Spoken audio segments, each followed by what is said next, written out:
আজকে ইলিশ মাছ ভাজি করব। ইলিশ মাছগুলোকে লবণ দিয়ে মশলা দিয়ে মেখে কিছুক্ষণ রেখে দিয়েছিলাম। এখন আমি এক এক করে সবগুলোকে তেলে দিচ্ছি। ইলিশ মাছের যে মশলাগুলো মেখে দিচ্ছি একটু সরিয়ে দিলে তাহলে তেলে দেওয়ার পরে এগুলো পুড়ে যাবে না, নাহলে মশলাগুলো পুড়ে যাবে। আমি এক এক করে নিয়ে দিচ্ছি, দুটো করে হয়ে যাক। তো মাছগুলোকে এখন উল্টে দিচ্ছি বেশ কিছুক্ষণ পরে, প্রায় 10-15 মিনিট পরে।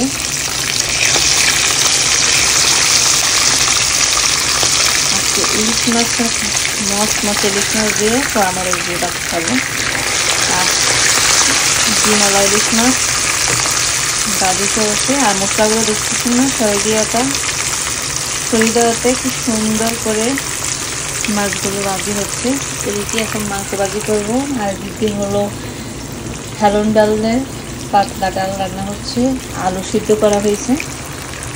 আজকে অন্যরকম একটা খাবার হবে, আরও আছে, রেসিপি দেখাবো।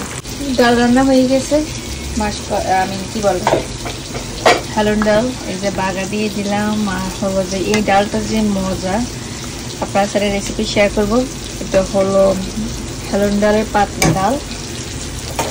আর এদিকে হলো মাংস ভাজি হচ্ছে, অলমোস্ট মাংস ভাজি হয়ে গেছে।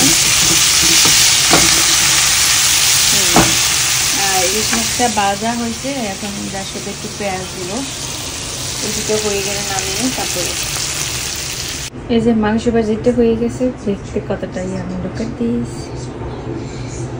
পেঁয়াজ টমেটো আর হলো যে মাংসরে একদম কড়া কড়া বেজে নিয়েছি, সাথে পেঁয়াজ টমেটো দিয়ে। এদিক দিয়ে চলতেছে চিংড়ি মাছ টমেটো আর পেঁয়াজ দিয়ে বোনা ভাজি করবো আয়নের জন্য।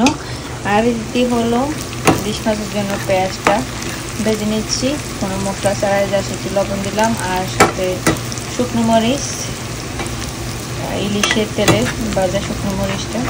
পেঁয়াজগুলো ভাজা হলে ইলিশ মাছের করে দিয়ে দিব। এরপরে এক মজাদার রান্নাগুলো করতেছি। এটা হলো ইলিশ মাছের মুচমুচে কুড়মুড়ে ভাজা। সো এটাও শেষ করলাম, আর বাকি আর দুইটা রান্না আছে, শেষ হলো আজকে দুপুর রান্না ডান। চিংড়ি বোনা করা হয়ে গেছে, এই যে গরম গরম চিংড়ি বোনা পেঁয়াজ টমেটো দিয়ে। আজকে অনেক রান্না চলতেছে, অলমোস্ট রান্না শেষ, শুধু 150টা রান্না হলে হবে। সো এই যে এটা হলো 150 রান্না হয়ে গেছে চিংড়ি মাছ দিয়ে। এখন আমি বাগার দিনে যা শুধু ধনিয়া পাতা দিয়ে 150টা এখন চুলাটা বন্ধ করে দিব। আজকের মতো রান্না শেষ। আলু ভর্তাটাও করা হয়ে গেছে, এখন শুধু খাবার বাকি। এখন খেয়ে নেব মজাদার ইলিশ মাছ ভাজা দিয়ে, আলুর ভর্তা দিয়ে, ডাল দিয়ে, চিংড়ি মাছ দিয়ে আজকে দুপুরের লাঞ্চ। থাকবেন আমার আজকে রান্না বান্না কেমন লাগলো কমেন্ট করে জানাবেন। আল্লাহ হাফেজ। মজাদার দুপুরের খাবার নিয়ে আসছি টেবিলে।